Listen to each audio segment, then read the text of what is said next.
A 6-year-old girl walked into the path of the most dangerous man in the city and didn't even blink. He had broken grown men with a single glance. He had leveled businesses, silenced entire rooms, and made hardened criminals sweat through their suits.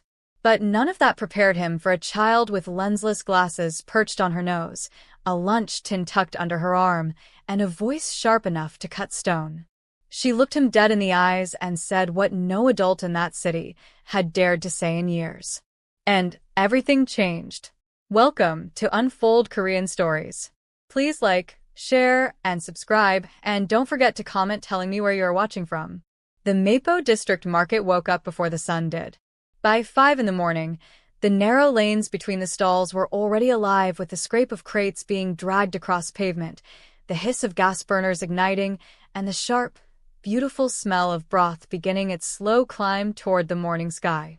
It was the kind of market where everyone knew everyone, where aunties argued in 3 languages about the price of spring onions, where old men played cards on overturned buckets while pretending to supervise their stalls, and where the noise and the smells and the color of it all wrapped around you like something familiar and warm. Right in the very heart of that market, tucked between a dried fish vendor and an old man who sold phone cases that were always slightly too big for any known phone model, was the stall that everyone agreed made the best food on the entire street. Maybe in the entire district. The sign above it was painted in uneven letters by a 6-year-old who had recently decided she was an artist. It read, "Mama blessing food we cook with love and also pepper." That last part was entirely accurate. Blessing ran the stall alone. She was 32 years old, broad-shouldered in the way of a woman who had carried heavy things for a long time, with deep brown skin that gleamed even under the harsh market lights, and eyes that missed absolutely nothing. She had a laugh that turned heads 3 stalls over and a temper that could silence a room just as quickly. She woke before dawn, cooked through the heat of the afternoon, and closed after the last customer left. She never complained. She never asked for help. She simply worked, the way she had always worked, with her whole body and her whole heart, because that was what she had her hands and her determination and her daughter. And then there was Little. Oh, Little. If Blessing was the heart of that market stall, Little was the personality of the entire market itself. She was 6 years old, slight and small, with 2 thick braids that Blessing plaited every morning whether Little cooperated or not, and a pair of glasses that had no lenses in them whatsoever. Nobody fully understood where the glasses had come from. Blessing had tried, twice, to have lenses put in them, and Little had removed them both times, declaring that the lenses blurred her vision and she could see much better without them. The optician had been speechless. Blessing had simply sighed and let it go. There were bigger battles to fight.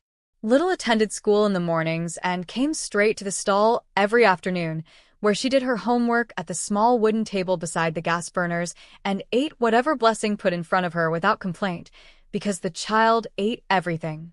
She also talked to every customer, interrogated new visitors, offered unsolicited opinions on everything from the quality of the dried fish next door to the life choices of the man across the lane who kept buying lottery tickets, and generally behaved as though she was not 6 but 66 and had seen enough of this world to comment on all of it. People in the market adored her. The other vendors slipped her extra snacks when Blessing wasn't looking.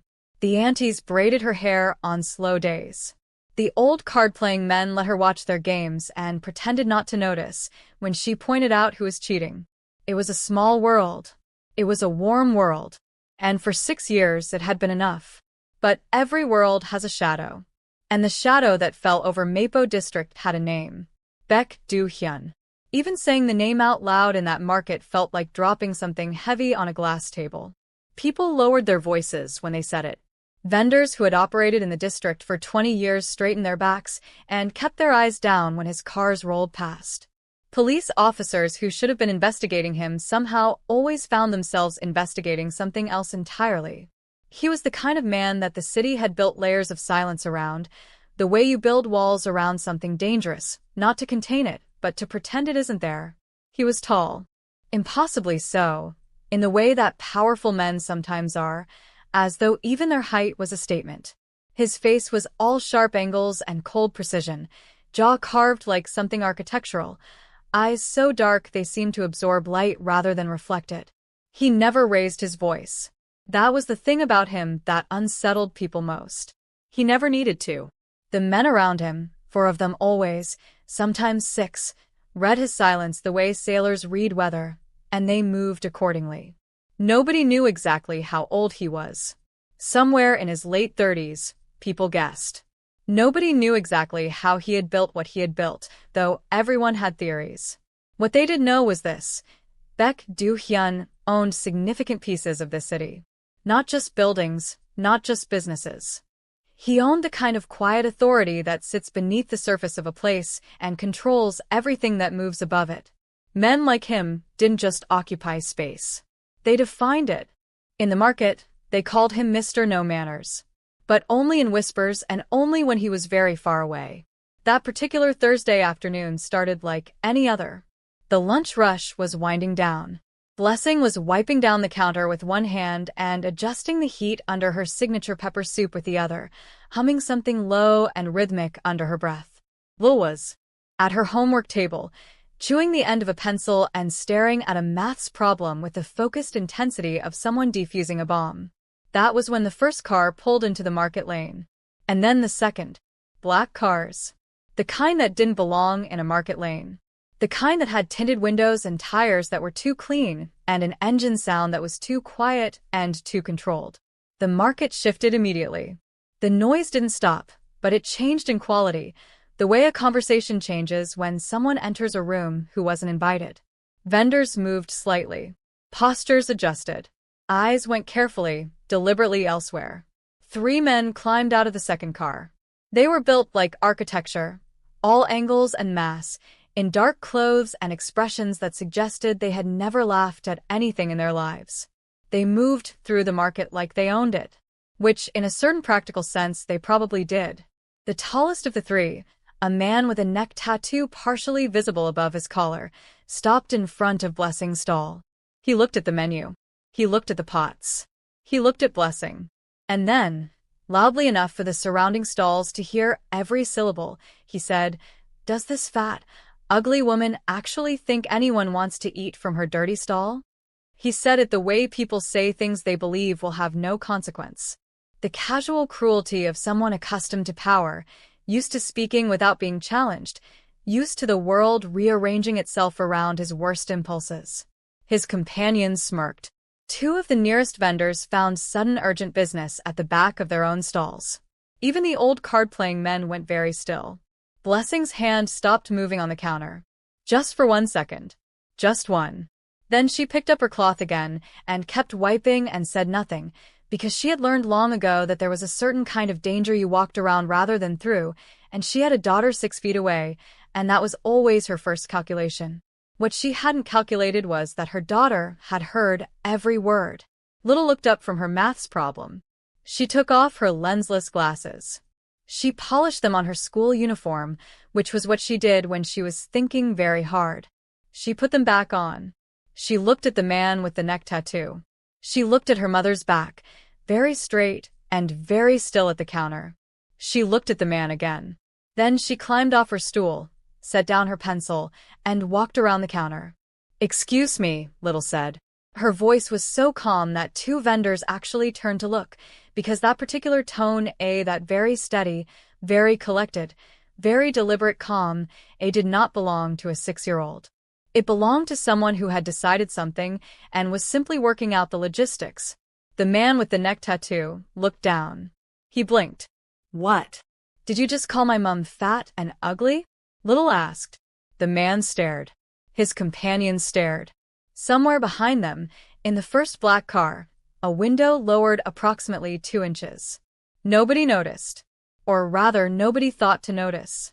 "Little," Blessing said quietly from the counter. "Come back here." "In a minute, Mama." Little did not move her eyes from the man. "I'm asking a question. Did you call my mother fat and ugly? Yes or no?" The man with the neck tattoo recovered himself. He almost laughed. "Kid, you need to go back to your, That's not yes or no," Little said. Her voice hadn't changed at all. Still calm. Still precise. like a teacher correcting a student who is being deliberately difficult. I heard you say it. The Andes heard you say it. Uncle Park with the phone cases heard you say it. Everyone heard you say it. So, the question is not whether you said it. The question is whether you're going to apologize. A silence fell over that section of the market that was different from the earlier silence. The earlier silence had been fearful. This one was something else entirely. It was the silence of people who couldn't quite believe what they were witnessing but couldn't look away for anything in the world. The man laughed. Not kindly. You're going to make me apologize? You? A child? I'm 6, Little agreed pleasantly. But my teacher says that age doesn't determine whether something is right or wrong. And also, her husband is a pastor, so if I tell her what you said, he will definitely pray for you. Loudly. In public. With a microphone. She tilted her head. I don't think you want that. One of the other men actually turned away to hide his reaction. In the first car, the window lowered another 2 inches. The man with the neck tattoo was no longer smiling. He was trying to work out how a child had put him in a position from which there was no dignified exit, and he was finding no good answers. He looked at Blessing. He looked back at Little. Little waited, with the inexhaustible patience of someone who had decided this conversation would end exactly one way and was simply waiting for the other party to catch up. Fine, he said, and it came out strangled, like the word was being dragged out of him against its will. He looked at Blessing. Sorry. Little considered this. Louder, please. Because everyone heard the first part. Blessing pressed her lips together very hard. Sorry. The man said again louder. Red around the ears. Little nodded.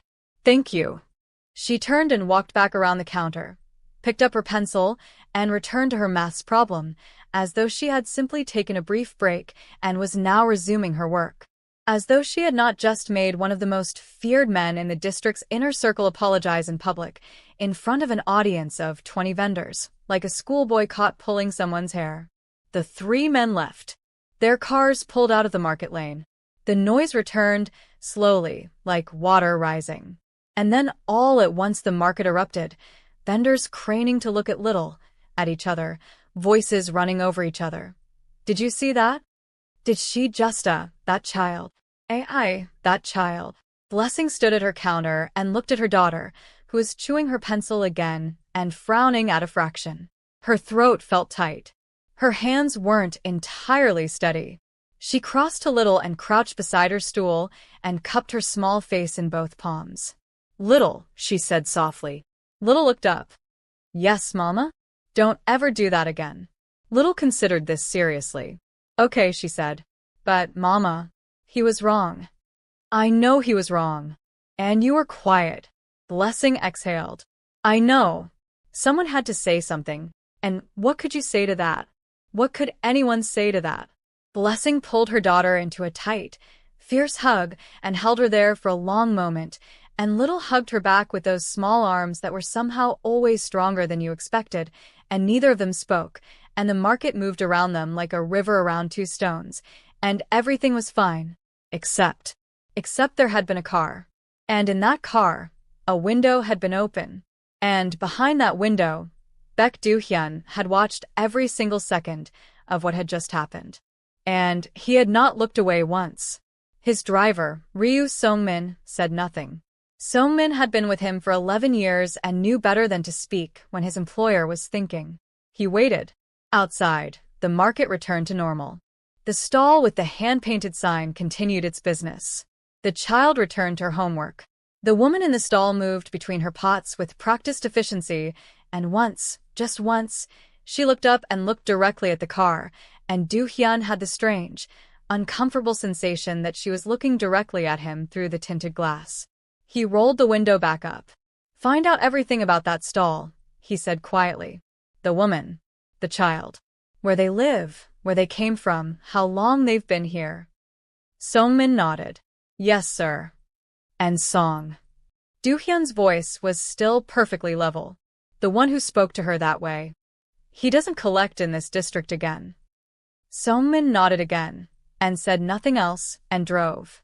If you're loving the story so far, hit that like button right now and drop a comment below. Let me know what you think of little A, because this child is something else entirely. The report came back to Do-hyun 2 days later. Ryu Sung-min stood in his office on the 17th floor of a building that, technically, belonged to a holding company that belonged to another company that belonged to Do-hyun's name on no official document, and read from a small notebook with the methodical thoroughness that Do-hyun expected from everyone around him. The woman's name was Blessing Adeyemi, 32 years old. Originally from Lagos, Nigeria. She had come to Korea 9 years ago on a university scholarship, studied business management, and had spoken Korean fluently within 2 years. She had run the market stall for 5 years. The child's name was Nia, though everyone, the school register included, called her Little because she had introduced herself that way on her first day of school and refused to answer to anything else. Little's father was not listed on any document. The stall generated a modest income. They lived in a 2-room apartment 15 minutes from the market on the 4th floor of a building where the lift hadn't worked in 3 years. Blessing carried groceries up 4 flights of stairs every day. Do-hyun sat behind his desk and listened to all of this without moving. Then he said, 9 years ago. Which university? Sung-min checked his notebook. Yonsei. On a full academic scholarship. Something shifted behind Do-hyun's eyes. It was so small and so quick that Sung-min, who watched his employer's face for a living, almost missed it. Almost. That will be all, Do-hyun said. Sung-min left. Do-hyun remained where he was for a long time, very still, staring at nothing in particular, in the manner of a man running a calculation that has no clean solution. Then he opened the bottom drawer of his desk. In the back of that drawer, behind documents that would have interested certain law enforcement agencies, was a photograph. Old. The edges soft from handling. 2 children. A boy, perhaps 10 years old, dark-haired, already wearing the careful expression he would carry into adulthood. A girl, perhaps 8, bright-eyed, laughing at something outside the frame. He looked at the photograph for a long time. Then he put it away. The next morning, Baek Do-hyun drove himself to the Mapo district market. He had not done that particular thing, driven himself anywhere in approximately 6 years. Sung-min had attempted to insist on accompanying him, and Do-hyun had said no in a tone that closed that conversation permanently. He parked at the edge of the market lane and walked in. Without the cars and the men, he was just a man in a very expensive coat in a market that had never seen a coat like that. People noticed him immediately. Postures changed. A vendor 2 stalls down actually accidentally knocked over a display of dried chilies and didn't stop to pick them up. He walked to Blessing's stall. Blessing was arranging containers behind the counter. She looked up when his shadow fell across the stall, and her hands went still for 1 precise second before she continued what she was doing. "What can I get you?" she asked. Her voice was completely even. Her face was professional and pleasant and gave away nothing, and Do-hyun, who read people for survival, found himself studying her with something that felt uncomfortably close to surprise. Pepper soup, he said. The spicy version.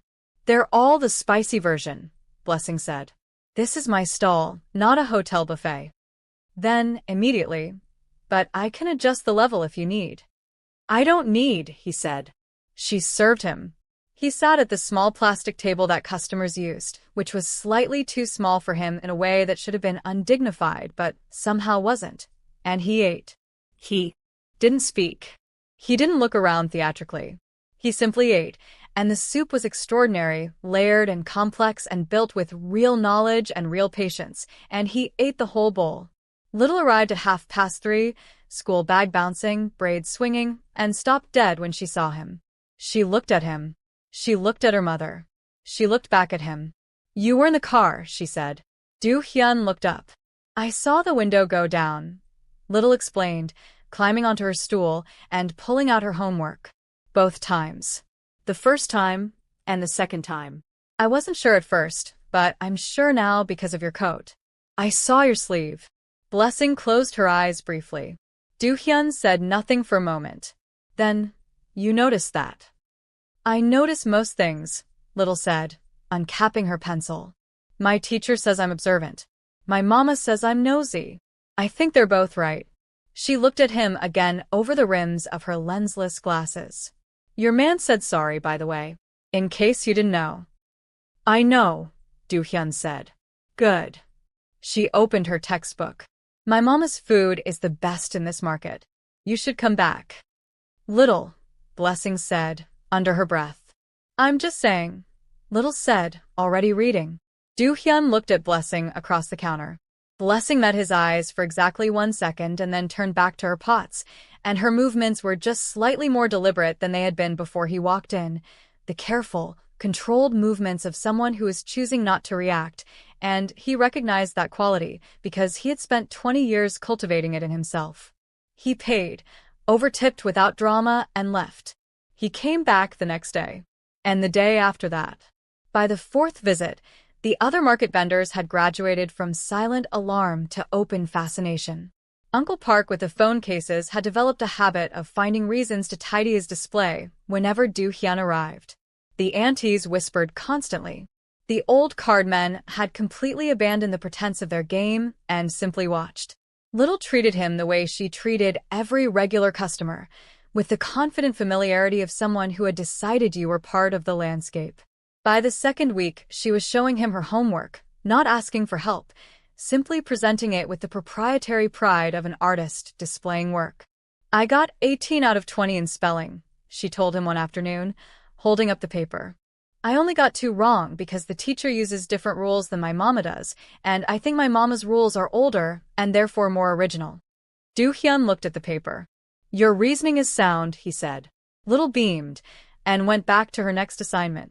Blessing watched this from the corner of her eye and said nothing. She was not a woman who ignored things or pretended not to see what was in front of her. She knew exactly who Baek Do-hyun was. The whole district knew who he was. She was not naive and she was not stupid, and she had not survived 9 years alone in a foreign city by failing to read situations accurately. She knew he was not here for the pepper soup. She wasn't yet sure what he was here for, and that uncertainty sat inside her chest like a stone she kept turning over without finding its smooth side. But she noticed things too. She noticed that he always sat facing the stall entrance. She noticed that when a loud argument broke out 2 stalls down on his 3rd visit, his hand moved toward his jacket before he caught himself and stilled it. She noticed that he watched Little with an expression that wasn't quite readable but wasn't casual either. It had a weight to it. Something behind the careful blankness of his face that pushed at the surface like something trying to get through. And she noticed, though she would not think about this directly for several more days, that there was something about the line of his jaw and the particular angle of his ears that her brain kept snagging on without being able to explain why. On the 12th day, he arrived just as Blessing was closing up. Little had fallen asleep at the small table, cheek resting on her maths book, braids spread around her head like a halo. It was the particular deep sleep of a child who has run out of energy mid-sentence and simply switched off, the kind you can't replicate as an adult no matter how tired you are. Do-hyun stood at the counter as Blessing began covering her pots. For a moment neither of them spoke. The market was winding down around them, the noise softening into the quieter rhythms of closing time. She's like you, he said finally. Quietly. Blessing kept her hands moving. She's herself, she said. That's what I mean. A pause. The kind that means something. Baek Do-hyun, Blessing said, not looking up. Why do you keep coming here? He was quiet long enough that she thought he wasn't going to answer. Then, I used to know someone, he said, who came from Yonsei on a full scholarship 9 years ago. Blessing's hand stopped. I've been trying to decide, he continued, his voice completely flat in the way that meant he was working very hard to make it flat, whether I could be wrong, whether it's coincidence. Blessing didn't move, didn't breathe. Her name then, Do-hyun said, was Irin. Her mother and my father knew each other when we were children. We grew up in the same neighborhood for 3 years before her family moved. I was 10. She was 8. The plastic cover slipped from Blessing's hand and fell on the counter with a small, hollow sound. She turned around. He was looking at her with those dark, impossible eyes, and she looked back at him, and something in her chest was doing something she did not have words for, some combination of recognition and grief and fury and relief all arriving at once, too fast, in too much volume, and she pressed her hand flat against the counter to steady herself. "Erin," he said, very quietly. "Is that still your name? Or is it just Blessing now?" "It's both," she said. Her voice came out smaller than she intended. She corrected it. "It has always been both. My Korean friends gave me that name when I arrived. I kept it. She stopped. She tried again. "How long have you known?" "Since the second day." "You said nothing." I wasn't sure what to say. He reached into the inside pocket of his coat and placed something on the counter. A photograph. Small, worn at the edges, handled many times over many years. She looked at it. 2 children. A boy and a girl. The girl was laughing. She knew that girl. She had been that girl. She had laughed like that once, in a neighborhood 3 lifetimes ago, before things happened and people left and the world rearranged itself into something harder and lonelier and requiring both names just to navigate. Her throat closed. "Where did you get that?" she whispered. "My mother kept it," Do-hyun said. "When she died 3 years ago, it was in the box with the things she wanted me to have." Oh. Oh, that undid something. Blessing pressed her fingers to her lips and looked at the ceiling and breathed very carefully, the way you breathe when you are refusing to cry in front of someone you are not ready to cry in front of. "Minjun," she said. It was his childhood name. The name before the city, before the power, before everything that had built the walls up and put the silence in his eyes. "Minjun. I looked for you." Her voice broke on the last word, just slightly, just once. "When I came here, I looked. I asked people who knew your father's people. Skita," she stopped. Composed herself with visible effort. "I thought you were gone." "I thought you had gone home," he said. "When you didn't." A pause. His jaw worked. "I thought you had left." "I didn't leave. I stayed. I built something. I made a life here." She looked at her stall, her pots, the sleeping child with the lensless glasses. "I made a very good life here." He looked at Little. Blessing watched him look. There was a question in the air between them that had not been asked yet, and that both of them could feel with perfect clarity, the way you feel a sound just before you hear it. It had been building since the 4th day, maybe since the 1st. It sat in the specific angle of his attention whenever he watched Little, in the careful blankness of his expression that wasn't actually blank at all to someone paying close enough attention. She took a breath. She let it out. "She's yours," Blessing said. The market finished closing around them. The last vendor rolled down their shutters. A cat crossed the lane. Somewhere in the distance, a motorbike started. The evening air was cool and carried the last traces of spice and broth from the day's cooking. It smelled like every evening Blessing had ever closed the stall, and also like something it had never smelled before. The end of one chapter and the first breath of the next. Do-hyun said nothing for a very long time. His jaw was tight and his hands were at his sides, very still, the absolute stillness of someone who is holding themselves together through pure discipline because the alternative is losing the composure he has built his entire identity around. His eyes were fixed on Little's sleeping face, and the expression in them was not readable, not exactly, but it was tremendous. It was the expression of a man standing at the edge of something enormous, looking down. "How long?" he finally managed. "She's 6, Blessing said. "You can count." He exhaled. It came out rough. "I didn't know." "I know you didn't know." Her voice was not accusatory. It was tired in the deep, true way of someone who has been tired about something for years and has learned to carry the weight without putting it down. "I tried to reach you. I tried for months. The number I had stopped working. The address your mother gave me was different. I was 23 years old. Alone in a foreign city, pregnant and terrified, and I could not find you, and eventually I stopped looking because I could not afford to keep looking. I had to look forward. I had to build something." She looked at Little again. "And I did." Do-hyun turned to face her. The careful blankness was gone. He looked younger without it and rawer, and much less like a man who controlled an empire, and much more like someone standing in the ruins of a decision he hadn't known he was making. "I'm sorry," he said. The words came out low and deliberate, like he was choosing each one specifically. "For that night, before you left for the semester break, when everything he stopped. For everything after that. For not finding you. For the years. For all of it. Blessing looked at him for a long time. She thought about what she wanted to say. She thought about the 4 flights of stairs and the broken lift and the years of standing at the counter until her back ached and her feet hurt and the month Little had been sick and the medicine was expensive and there had been calculations involved that no person should have to make alone. She thought about all of the weight and all of the years. And then she looked at her daughter's sleeping face. And she thought, but look at her. Look at what I made. Look at what we have. We start from now, she said. That is all we can do. We start from now. Don't go anywhere. This story is just getting to the good part. Subscribe to Unfold Korean Stories if you haven't already. You do not want to miss what happens next. It was Little who made the first move, as she always did, as she would probably always do for the rest of her life, because she was the kind of person the universe makes once in a while to move things along when the adults are standing in circles around each other. It was a Saturday. 3 days after the photograph, 3 days after the conversation by the closing stall. Do-hyun had come back, of course. He came at his usual time and sat at his usual table, and Blessing served him, and they spoke in the careful, tentative way of people who have said something enormous and are now navigating the landscape it created.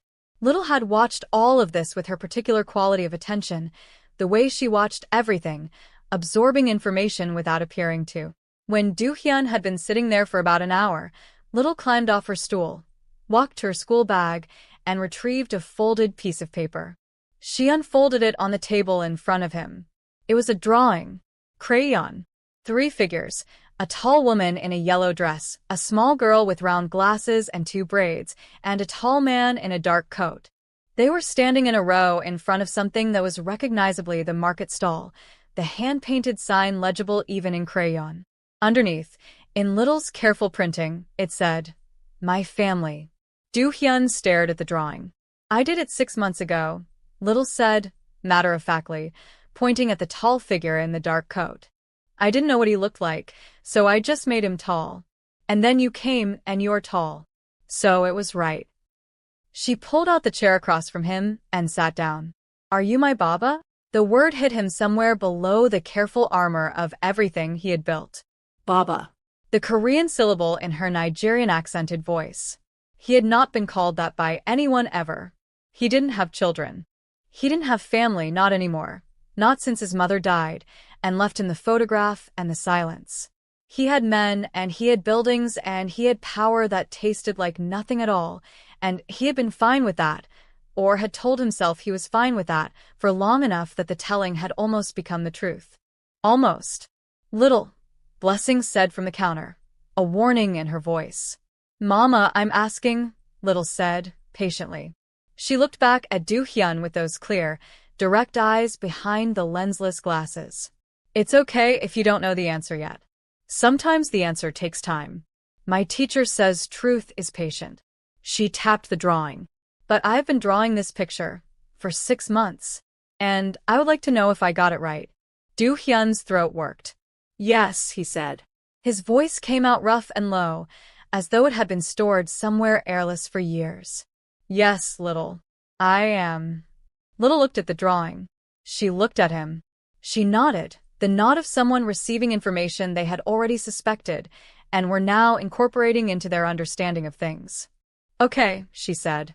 "Then you should know that my favorite food is my mama's jollof rice. And my least favorite is cucumber, and I am very good at maths except for long division, and I am an artist, and I have a tooth that is almost loose." She wiggled the relevant tooth at him demonstratively. "In case you didn't know those things." Something happened to Baek Do-hyun's face then. Something that the market vendors, had they been watching, would have discussed for years, and perhaps some of them were watching because people in markets are always watching, and they did in fact discuss it for years. It wasn't a smile exactly. It was larger than a smile, and quieter than one. It was the expression of a man discovering something he hadn't known he was missing, and finding it almost unbearably large. "I didn't know those things," he said. "Thank you for telling me." "You're welcome," Little said. She picked up her drawing, and held it back out to him. "You can have this. I'll do a new one. A better one. Now that I know what you look like." He took it with both hands. Carefully. The way you hold something that cannot be replaced. Blessing had turned away from the counter. She was looking at the wall, very intently, at nothing, and her shoulders were shaking in a way that was not laughter and was not grief, but was something that sits between them that doesn't have a clean name. The weeks that followed were not easy. They were not a fairy tale. Do-hyun was not a man who transformed overnight. He did not suddenly become someone different. He was still precise and still the kind of man that made rooms rearrange themselves around his arrival. He still had men in dark cars and business that didn't bear examining too closely, and a world that Blessing's world was not designed to touch. But he was also, now, a man with a drawing in the inside pocket of every coat he owned, folded carefully and replaced each time it wore out. He was a man who learned that Little's least favorite day was Wednesday because it was the day they had PE, and she found PE philosophically unnecessary. He was a man who arrived on a random Tuesday with a woman who turned out to be the city's best maths tutor, who he had apparently called in a favor to get on short notice, because Little had a long division test on Thursday, and he had decided, quietly and completely, that she was going to be ready for it. He was a man who brought Blessing coffee on cold mornings, good coffee in a proper cup, not the instant kind, and set it on the counter without comment, and went to sit at his table, and Blessing drank it without comment, and they both pretended this was not its own kind of language. He was a man who, for the first time in years, was learning to be present in a place. Not controlling it, not managing it, not strategically occupying it. Simply present. In a market stall with plastic chairs and a hand-painted sign and pepper soup that was always spicy, and a child who needed you to know about her loose tooth before anything else. And Blessing. Blessing watched all of this with her characteristic directness, her refusal to pretend things were other than they were. She was not naive. She had not spent 9 years building something solid just to demolish it for a feeling. She asked the questions that needed asking. She said the things that needed saying. There were hard conversations, real ones, about what his world meant and what her world needed, and where Little lived inside both of those things. They talked late some evenings after Little was asleep on her cot in the back of the stall, talked with the honesty that people use when they have already lost time they can't recover and can't afford to lose more. "I am not asking you to change what you are," Blessing told him one evening, her voice quiet and clear. "I am not that foolish and I am not that arrogant. But I am asking you to be honest with me. About everything. Because she deserves that. And so do I." "I know," he said. "Do you?" He met her eyes. "I have never wanted anything the way I want to get this right," he said. Quiet. Certain. The way he said everything, but with something underneath it that was neither calculated nor controlled. Just true. Not once. Not anything. The silence between them was different after that. It had warmth in it. A month after the photograph, on a day when the market was slow and the sky was the low, pressing gray of late autumn in Seoul, Do-hyun arrived at the stall not at his usual time but earlier, in the morning, before the lunch rush. He had a bag with him. Blessing raised an eyebrow. "I know Little's school finishes at noon today," he said. "I thought, and then he stopped, and for the first time since Blessing had known him, even the version of him from 9 years ago, even a version of him from their shared childhood, he looked uncertain. Just slightly. Just for a moment. "I thought we could eat together. The three of us. Somewhere other than the stall." Little arrived at noon and was informed of this plan and responded as though it was the most natural thing in the world. "Can we have jollof rice?" she asked immediately. "I know a place," Do-hyun said. "Is it spicy?" "It can be." "Okay," Little said. She took his hand, casually, the way children take the hands of people they have decided are theirs, with the complete unself-conscious ownership of someone who has not yet learned to be afraid of belonging. "Let's go." Do-hyun looked down at the small hand in his. His jaw moved. He looked up at Blessing. She was already moving to lock the stall, her back to him, and there was something in the set of her shoulders, the particular straightness of her spine, that was not military or guarded but simply strong, the way things are strong that have been tested and have not broken, and he thought, "This is what I was looking for. This is what I have been walking through empty rooms looking for years, without knowing what I was looking for." He held Little's hand. He walked. Blessing came alongside him, and their arms brushed once, briefly, and neither of them commented, and they walked out of the market together into the gray autumn morning, the three of them, and the vendors watched them go, and Uncle Park knocked over his phone cases again, and the aunties did not bother pretending they weren't watching, and the old card men put down their cards entirely, and someone, nobody could later confirm who, started quietly applauding. That evening, Blessing made a special dinner. She made jollof rice, the proper kind, the kind that took time and care, and the right music in the background. She made fried plantain and stew and an extra portion of the fish that Little had identified as her favorite, and she set the small table in their apartment with the good plates, the ones she kept for celebrations, and Little set out the cups with the gravity of someone participating in a sacred ritual. Do-hyun sat at the table in their small apartment, in the chair that faced the kitchen, and watched Blessing move between the stove and the counter, and watched Little set out cups with her tongue between her teeth in concentration, and the apartment was nothing like the spaces he occupied. It was 4 flights of stairs and a lift that didn't work and walls that needed a fresh coat of paint. And it was the most alive space he had been in for longer than he could accurately measure. "You're staring," Little told him, looking up from the cups. "I am," he agreed. "My mama doesn't like being stared at." "Yes, I do," Blessing said from the kitchen. "I just don't like being stared at rudely." "Is there a difference?" Little asked. "There is a very large difference," Do-hyun said. Little considered this. "Okay," she said. She put down the last cup and came to stand beside his chair, looking up at him with that particular expression of hers, the one that suggested she was about to say something that would require you to sit with it for the rest of the week. "Are you going to keep coming back?" she asked. "Not just for the food. For us." Baek Do-hyun, who had never in his adult life answered a question without calculating its implications first, who had built an entire empire on the discipline of saying less rather than more, looked at this child with her lensless glasses and her 2 braids and her loose tooth and her 6-month-old drawing of a family she had believed in before he existed in it, and he said, without calculation, without discipline, without any hesitation at all, "Yes. For the rest of my life, if you'll let me." Little nodded. This was satisfactory. She pulled out the chair beside him and climbed up. "Good," she said, "because I have a lot more drawings to show you. And I need help with long division." She paused. "And you should know that Mama cries at sad commercials, so if there's a sad commercial, pretend you didn't see." "I do not," Blessing said. "You did on Tuesday." "That was the soup was too spicy." "There was no soup on Tuesday, Mama." Do-hyun pressed his lips together. "This family," Blessing said, picking up the pot and coming to the table, "is going to be the end of me."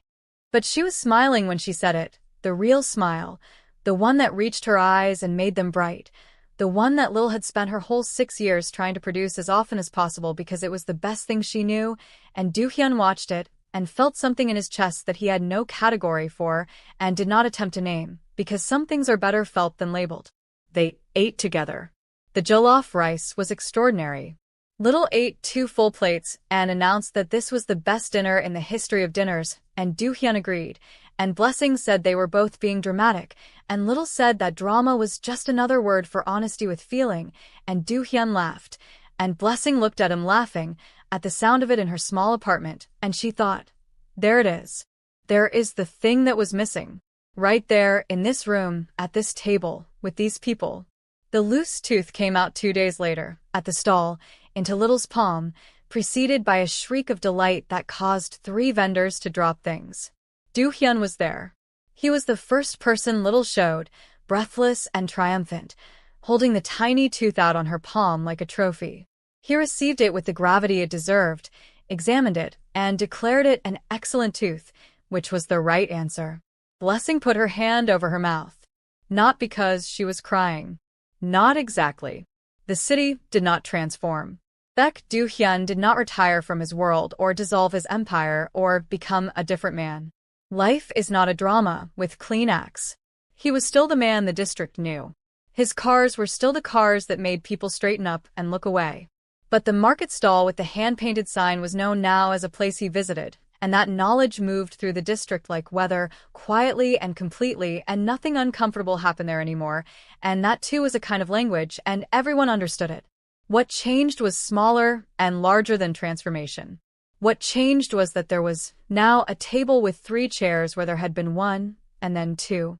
What changed was that Little's drawing was framed and hung in an office on the 17th floor of a building that technically belonged to a holding company, and the people who worked in that office knew better than to comment on it but looked at it often when they thought no one was watching. What changed was that Blessing climbed 4 flights of stairs to an apartment where, twice a week, the table was set with the good plates and the best food, and 3 people sat around it and talked and argued and laughed and were, in the plainest and most ordinary sense of the word, a family. And Little, who had drawn the family before it existed, who had demanded the apology that started everything, who had walked up to the most feared man in the district and said what needed to be said with the calm certainty of someone who knew exactly what was right, a Little sat at the head of the table in the way children claim spaces, with her lensless glasses and her new tooth gap and her homework spread over half the table. And she was happy. Deeply, completely, bone-level happy.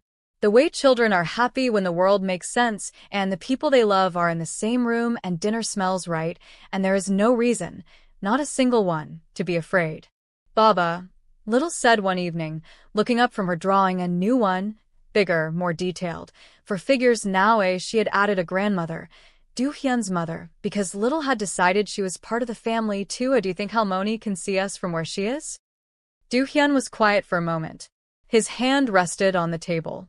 "I think," he said slowly, "that she is the reason we found each other." Little considered this. "That's a good answer," she said, and went back to her drawing. Blessing met his eyes across the table. Something passed between them, old and new at once. Grief for the time that was lost, and gratitude for the time that remained, and the particular warmth of 2 people who have found each other twice, who know exactly what finding each other costs and choose it anyway, eyes open, with full knowledge of the price. She reached across the table and put her hand over his. He turned his palm up and held it. Little looked at the 2 joined hands. She looked at her drawing. She picked up her crayon and added something to it, a small detail. 2 figures whose hands were touching, and smiled to herself, and said nothing, because some things you don't need to say out loud. Some things you just draw, and then you wait, and then they become real. And this had. The city kept moving outside. The market would open again tomorrow. Blessing would wake before dawn and light the burners and begin the slow, beautiful work of feeding people. Little would arrive at 3:30 with her school bag and her homework and her opinions about everything under the sky. And Do-hyun would come. He would come because there was nowhere else that made sense to be.